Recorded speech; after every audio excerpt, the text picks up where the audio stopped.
नमस्कार दोस्तों, आप सभी का हमारे YouTube चैनल राउंड ट्रिक 2.0 में स्वागत है। हम आज के लिए आपको नमस्कार दोस्तों, आप सभी का हमारे YouTube चैनल राउंड ट्रिक 2.0 में स्वागत है। आज हम आपके लिए प्रॉफिट एंड लॉस के क्वेश्चन लेकर के आए हैं, तो पूरा वीडियो देखिएगा। चलिए स्टार्ट करते हैं। पहला सवाल है, 8 वस्तुओं का क्रय मूल्य 6 वस्तुओं के विक्रय मूल्य के समान है, तो लाभ का प्रतिशत क्या होगा। देखिए, आपको करना क्या है, ये रहा आपका कॉस्ट प्राइस और ये रहा आपका सेलिंग प्राइस। ये मैं आपके लिए अच्छे से समझा देता हूं।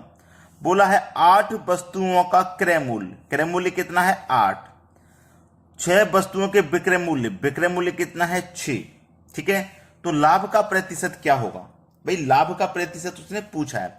अब देखिए, 8 रुपए की चीज को अगर आप 6 रुपए में बेचोगे तो क्या लाभ हो जाएगा। मुमकिन नहीं है लाभ होना, नुकसान होगा, क्योंकि कॉस्ट प्राइस 8 है, सेलिंग प्राइस 6 है। 8 की चीज को 6 में बेचेंगे तो नुकसान होगा। इसीलिए इस प्रश्न को ऐसे नहीं करते हैं। कैसे करते हैं वो सीख लीजिए। बोला है 8 वस्तुओं का क्रय मूल्य, 8 वस्तुओं का क्रय मूल्य मतलब कॉस्ट प्राइस, 6 वस्तुओं के विक्रय मूल्य मतलब सेलिंग प्राइस के समान है। समान का मतलब बराबर है। ठीक है, देखो इधर क्या है आपका कॉस्ट प्राइस। अब मैं सेलिंग प्राइस को इधर लेके आऊंगा तो कॉस्ट प्राइस के बटे में सेलिंग प्राइस आ जाएगा। इधर क्या बचा 6 बचा ना, क्योंकि सेलिंग प्राइस तो इधर आ गया, इधर 6 बचा। अब 8 को इधर लेके जाऊंगा, 6 के बटे में आ जाएगा 8। अब देखो कॉस्ट प्राइस 6 हुआ, सेलिंग प्राइस 8 हुआ। 6 रुपए की चीज को आप 8 रुपए में बेचोगे तो 2 रुपए का प्रॉफिट हो जाएगा, 2 रुपए का प्रॉफिट होगा। अब प्रॉफिट निकालो चाहे लॉस निकालो, हमेशा कॉस्ट प्राइस पर निकलता है। कॉस्ट प्राइस आपका 6 है। ठीक है, और प्रतिशत के लिए आप क्या करोगे, 100 से मल्टीप्लाई कर दोगे। क्लियर हुई इतनी बात। 2 एक कम 2, 2 त्रिक का 6 कटेगा। अब 3 से जब आप 100 को कटाओगे तो 33.1/3% बार में ये चला जाएगा, यानी कि डी ऑप्शन है बिल्कुल सही जवाब। तो अब आपको अगर ऐसे करोगे तो ऐसे तो प्रॉफिट निकलेगा नहीं, लॉस निकलेगा। ये सही तरीका है, इस तरीके से आप प्रश्न को करिए। अब देखेंगे अगला सवाल। अगला प्रश्न है, 12 वस्तुओं का क्रय मूल्य 9 वस्तुओं के विक्रय मूल्य के बराबर है, लाभ प्रतिशत ज्ञात करें। 12 वस्तुओं का क्रय मूल्य, 12 वस्तुओं का क्रय मूल्य मतलब कॉस्ट प्राइस, 9 वस्तुओं के विक्रय मूल्य मतलब सेलिंग प्राइस के बराबर है तो बराबर ले लो। अब देखो इधर कॉस्ट प्राइस है, जब मैं सेलिंग प्राइस को बराबर के इधर ले आऊंगा तो कॉस्ट प्राइस के बटे में सेलिंग प्राइस आ जाएगा। इधर 9 बचा, अब मैं 12 को इधर लेके जाऊंगा तो 9 के बटे में ये 12 आ जाएगा। तो कॉस्ट प्राइस हुआ 9 रुपया, सेलिंग प्राइस हुआ 12 रुपया, यानी कि 9 रुपए की चीज को आप 12 रुपए में बेचेंगे तो आपको फायदा होगा 3 रुपए का। फायदा हो चाहे नुकसान, हमेशा कॉस्ट प्राइस पर निकलता है। कॉस्ट प्राइस आपका 9 है। प्रतिशत के लिए आप 100 से मल्टीप्लाई करोगे, 3 एक कम 3, 3 त्रिक का 9, 3 बार में कटेगा। और फिर से आप 3 से 100 में डिवाइड देंगे तो ये कितनी बार में कटेगा, देखो 10 है ना, 3 त्रिक का 9, एक बचेगा, फिर से 10, 3 त्रिक का 9, एक बचेगा, एक में जाएगा नहीं, एक ऊपर बटे में 3।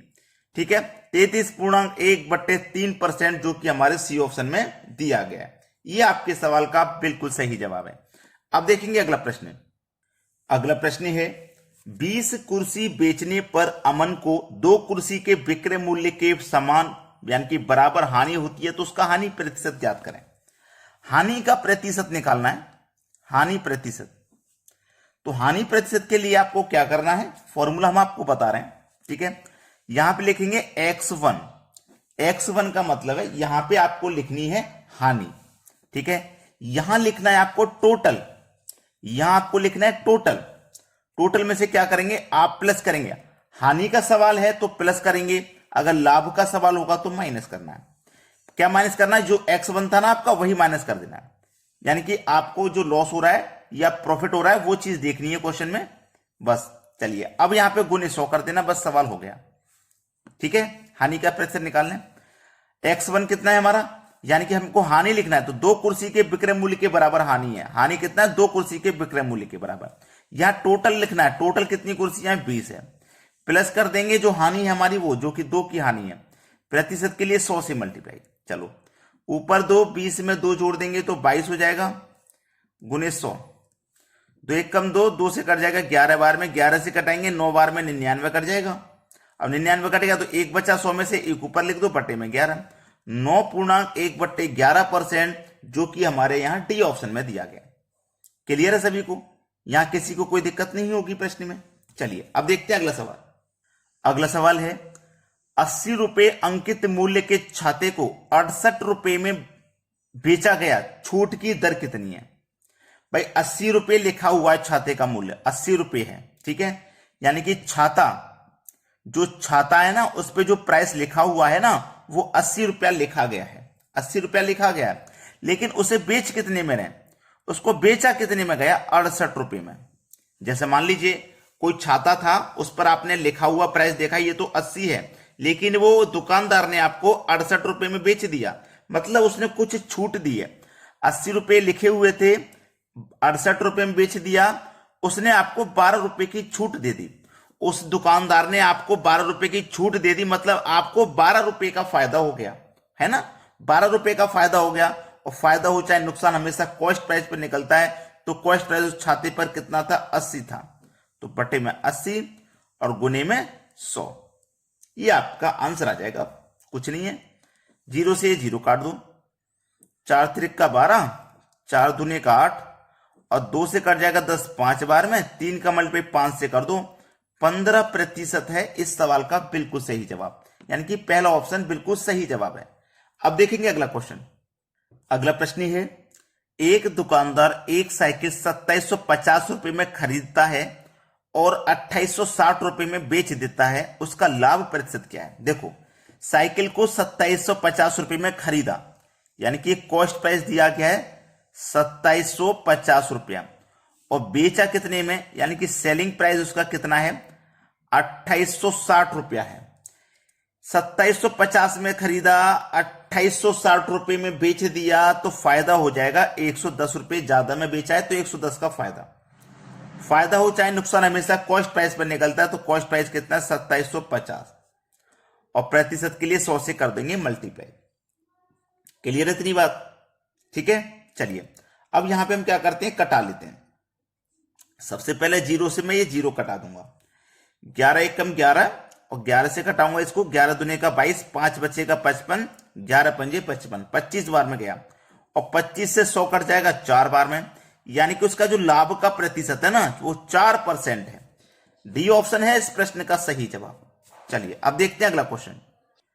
अगला प्रश्न है, विकास 4 रुपए के 5 पेन खरीदता है और 5 रुपए में 4 पेन बेच देता है, उसका लाभ प्रतिशत ज्ञात कीजिए। ठीक है, यह सवाल भी बहुत अच्छा है। तो आपको ऐसे प्रश्न के लिए मैं जो तरीका बता रहा हूं उसे आप नोट कर लीजिए। रुपए वस्तु, रुपए वस्तु, इसके ऊपर मैंने एक बेसिक वीडियो बना दिया है, अगर आपने वो नहीं देखा है ना तो देख लीजिएगा। ठीक है, वो देख लीजिएंगे तो आपको इस तरीके के प्रश्न में कोई दिक्कत नहीं होगी। रुपए के नीचे रुपए लिखना है, कितना रुपया है? 4। वस्तु के नीचे वस्तु लिखना है, 5 वस्तु हैं। बाद में कितना रुपया है? 5 रुपया है, और वस्तु कितनी है? 4। अब इसमें करना है आपको अंदर वाली संख्याओं का मल्टीप्लाई कर देना, तो 5 गुने 5 25, माइनस कर देना है इसमें से बाहर वाली संख्याओं का मल्टीप्लाई, 4 चौके 16, डिवाइड में बाहर वाली संख्याओं का मल्टीप्लाई गुने 100, इतना करते हैं। अंदर वाली संख्याओं का मल्टीप्लाई करके लिख लिया, माइनस करना है बाहर वाली संख्याओं का मल्टीप्लाई, और बटे में रखना है बाहर वाली संख्याओं का मल्टीप्लाई।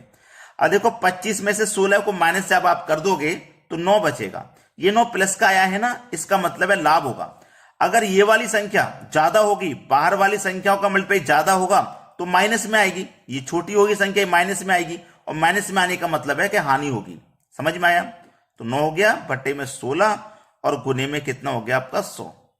बस इसी को हल कर लो। 9 से 100 में मल्टीप्लाई करेंगे तो ये 900 हो जाएगा, डिवाइड आपको 16 से करना है। 16 पंजे 80, 16 पंजे 80 कटेगा, 10 बचेगा 100, 16 छिक्के 96, 4 बचेगा नहीं जाएगा 40, 16 दुने का 32, 56.2 किस में है पहले ये देख लो, 56.2 डी ऑप्शन में है। ये आपके प्रश्न का बिल्कुल सही जवाब है। चलिए अब देखेंगे अगला सवाल। अगला प्रश्न है, राम 10 रुपए के 11 सेब खरीदता है और 11 रुपए के 10 के भाव से बेच देता है, मुनाफे का प्रतिशत क्या है? वही तरीका है जो पिछले क्वेश्चन में बताया, रुपए वस्तु, रुपए वस्तु। रुपए कितने हैं? 10, वस्तु है 11, रुपए हैं 11, वस्तु है 10।